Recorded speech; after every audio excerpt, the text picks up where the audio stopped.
Hello friends, मैं सोनी स्वागत करती हूँ आप सभी का अपने यूट्यूब चैनल में। तो फ्रेंड्स, आज के इस वीडियो में हम सीखने वाले हैं 4 टक्स बेल्ट ब्लाउज़ की कटिंग 38 साइज़ में। तो जिस तरीके से मैं आपको इसकी कटिंग बताने वाली हूँ, अगर आप उस तरीके से ब्लाउज़ की कटिंग करेंगे तो कहीं से भी आपका शोल्डर नहीं गिरेगा और ब्लाउज़ की फिटिंग एकदम परफेक्ट आएगी। तो परफेक्ट ब्लाउज़ की फिटिंग के लिए आपको ब्लाउज़ की परफेक्ट कटिंग करनी है। तो बने रहिएगा वीडियो में एंड तक और कुछ नया चीज़ सीखिए। कपड़े को देखिए 2 बार फोल्ड किए हैं। आपको अपने साइज़ के अकॉर्डिंग कपड़े को फोल्ड करना है। यहाँ से 1.5 इंच सिलाई मार्जिन की मार्किंग करेंगे और चेस्ट का चौथा भाग लेंगे। 1.5 से आप 2 इंच सिलाई मार्जिन यूज कर सकते हैं। तो मैं यहाँ पर 2 इंच ही रखी हूँ और यहाँ पर चेस्ट का चौथा भाग लिए हैं। 38 साइज का चेस्ट है तो उसका चौथा भाग हो गया 9.5 इंच। बस इतना ही हमें कपड़े को फोल्ड करना है। इसके बाद लंबाई में देखिए यहाँ पर 1 इंच पर एक निशान लगाएंगे इस तरह, 1/2 इंच नीचे से तुरपाई पट्टी के लिए और 1/2 इंच शोल्डर ज्वाइंट करने के लिए। अब इस लाइन को यहाँ से सीधा कर लेंगे। इसके बाद अब ब्लाउज़ का लंबाई लेंगे। तो जितना आपका ब्लाउज़ का रेडी लेंथ रहता है उतना अब यहाँ पर आपको रख लेना है। तो जैसे कि हमारा ब्लाउज का लेंथ है 14.5 इंच, तो 14.5 इंच पर निशान लगाएंगे इस तरह। अब यहाँ से शोल्डर की मार्किंग करेंगे। तो शोल्डर मैं यहाँ पर रखूँगी 5.5 इंच 38 साइज़ के लिए। 38-40 साइज में आप शोल्डर 5.5 इंच ले सकते हैं। इसके बाद देखिए अब यहाँ पर आर्म होल रखेंगे। तो शोल्डर लिए हैं 5.5 इंच और आर्म होल रखेंगे 6.25 इंच। 6.5 इंच तक आप रख सकते हैं आर्म होल की लंबाई, इससे ज़्यादा आप नहीं रखेंगे। तो मैं यहाँ पर 6.25 इंच ही रख रही हूँ और यहाँ पर इस तरह से एक लाइन बनाएंगे।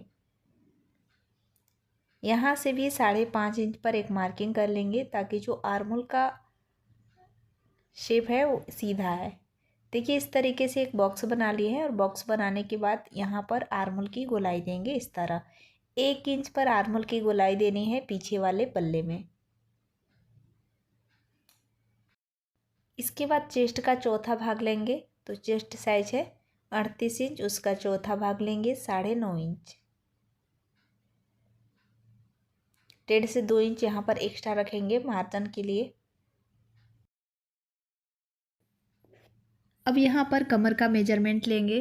तो कमर साइज है 34 इंच, उसका चौथा भाग लेंगे 8.5 इंच और 1 इंच पीछे के प्लेट के लिए और 1.5 इंच एक्स्ट्रा सिलाई मार्जिन।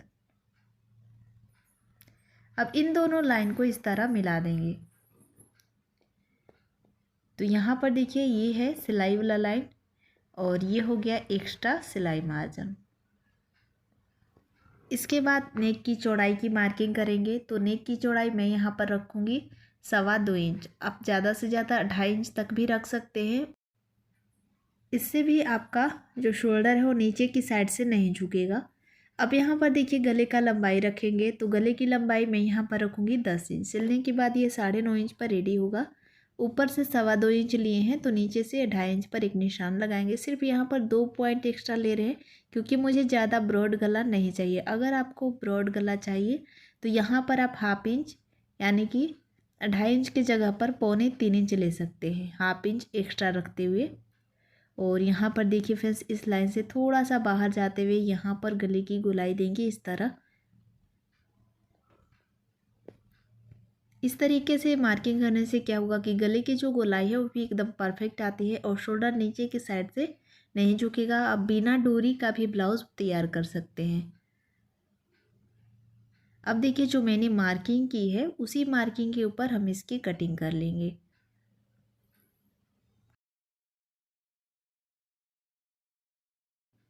पीछे वाले पल्ले की कटिंग हो चुका है और इसके बाद अब हम आगे वाले पल्ले की कटिंग करेंगे। तो आगे वाले पल्ले में कपड़ा को एक्स्ट्रा चौड़ाई में फोल्ड करना है। उसके बाद देखिए यहाँ पर लंबाई में भी 1 इंच एक्स्ट्रा रखना है पीछे वाले पल्ले से।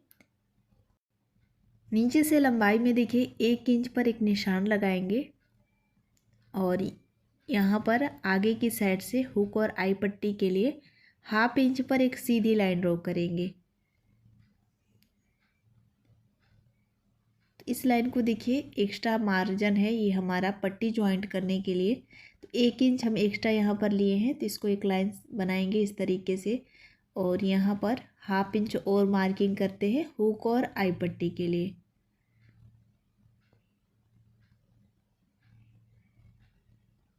तो देखिए यहाँ पर मैंने मार्किंग कर दी है और पीछे वाले पल्ले को इसके बराबर से रख करके सेट करेंगे। और यहाँ पर हम देखेंगे कि क्या क्या चीज़ें को चेंज करना होता है।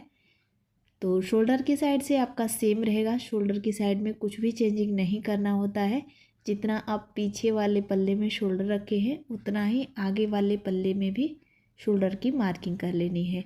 आर्म होल की साइड से भी डॉट डॉट करके निशान लगाएंगे, जैसे कि वीडियो में आप देख पा रहे हैं। लेकिन इसी आर्म होल पर हमें कटिंग नहीं करना है, फ्रंट साइड के लिए हमें दूसरा आर्म होल की ड्राफ्टिंग करनी होती है। आर्म होल की साइड से देखिए यहाँ पर 1.25 इंच पर निशान लगाएंगे और कमर की साइड से भी 1.25 इंच पर निशान लगाएंगे। पीछे वाले पल्ले से आगे वाले पल्ले में 1.25 इंच एक्स्ट्रा रखेंगे सिलाई के लिए। जो हम टक्स लगाते हैं तो कपड़ा कम पड़ जाता है, इसके लिए। अब यहाँ से बेल्ट का लंबाई लेंगे, तो बेल्ट की लंबाई मैं यहाँ पर रखूँगी 3 इंच। अगर आपका ब्लाउज का लेंथ ज़्यादा रहता है तो बेल्ट की लंबाई आप 3.5 इंच तक रख सकते हैं। अब यहाँ पर देखिए इस तरीके से एक लाइन बनाएंगे और उसके बाद बेल्ट की गोलाई देने के लिए 1.25 इंच पर निशान लगाएंगे, यानी 1 इंच से 2 लाइन कम। इस तरह इस निशान को आपको तिरछा करके मिला देना है। और उसके बाद यहाँ पर आर्म होल का शेप देंगे, यानी कि आर्म होल की गोलाई देने के लिए इस तरीके से एक बॉक्स तैयार करेंगे।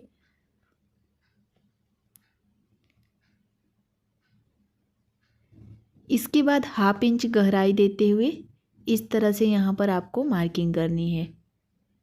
जिससे क्या होता है, आर्म होल की साइड से आगे वाले पल्ले में क्रीज नहीं आएगा और ब्लाउज़ की जो फिनिशिंग है एकदम परफेक्ट आती है।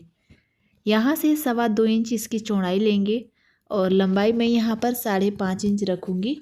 आप ज़्यादा से ज़्यादा 6-6.25 इंच तक रख सकते हैं। यहाँ भी आपको 2 पॉइंट एक्स्ट्रा लेते हुए 2.5 इंच पर निशान लगाना है, यानी ऊपर से 2.25 इंच है, नीचे से 2.5 इंच लेंगे और यहाँ पर गले का शेप देंगे इस तरह।